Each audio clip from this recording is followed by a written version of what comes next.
नमस्कार साथियों, weekly legal news में आपका स्वागत है। आइए सुनते हैं इस सप्ताह की मुख्य लीगल न्यूज़। सुप्रीम कोर्ट ने केरल हाई कोर्ट के उन आदेशों पर रोक लगा दी है जिनके तहत एक आरोपी को दी गई अग्रिम जमानत की शर्तों में बदलाव करते हुए उसे विदेश यात्रा की अनुमति दी गई थी।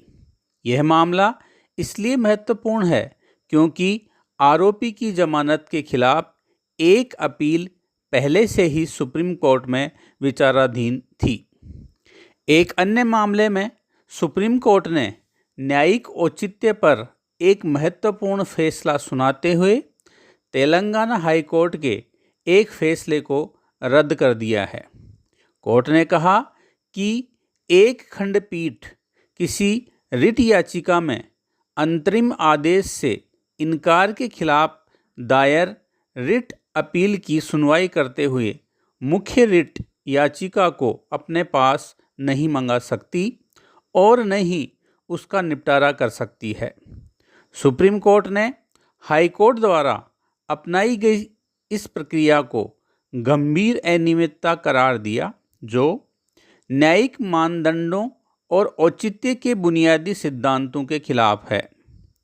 सुप्रीम कोर्ट ने एक दंपति का विवाह समाप्त कर दिया जिनका संबंध 1951 मॉडल की दुर्लभ रोल्स रॉयस कार को लेकर बिगड़ गया था।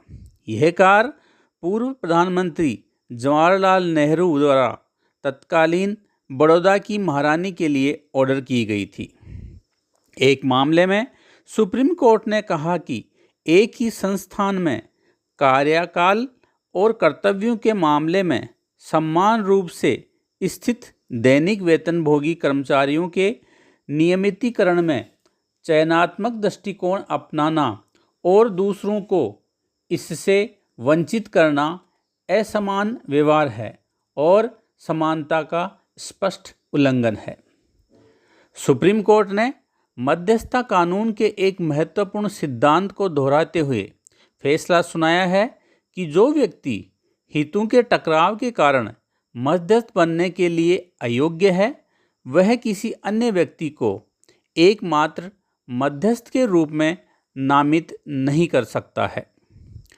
मोटर दुर्घटना मुआवजे से जुड़े एक महत्वपूर्ण फैसले में सुप्रीम कोर्ट ने व्यवस्था दी है कि किसी दावेदार द्वारा दुर्घटना से पहले की अवधि के लिए दाखिल किए गए इनकम टैक्स रिटर्न को मनगढ़ंत मानकर खारिज नहीं किया जा सकता है।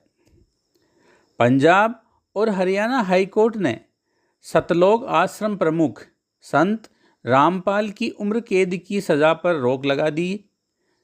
रामपाल को वर्ष 2018 में हिसार की अदालत ने 5 श्रद्धालुओं की मौत से जुड़े मामले में दोषी ठहराते हुए उम्र कैद की सज़ा सुनाई थी।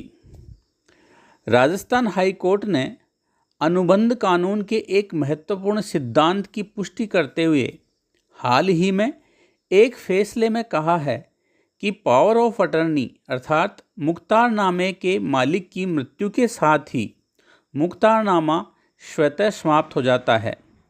नतीजन मालिक की मृत्यु के बाद मुख्तारनामा धारक द्वारा संपत्ति की कोई भी बिक्री कानूनन शून्य है।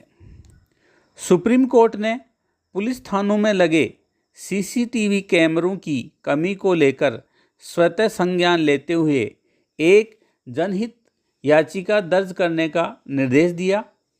अदालत ने यह कदम एक मीडिया रिपोर्ट का संज्ञान लेने के बाद उठाया जिसमें हिरासत में हुई मौतों और निगरानी तंत्र की कमी पर गंभीर सवाल उठाए गए थे। आज के लिए इतना ही। फिर मिलते हैं नई वीकली लीगल न्यूज़ के साथ। धन्यवाद।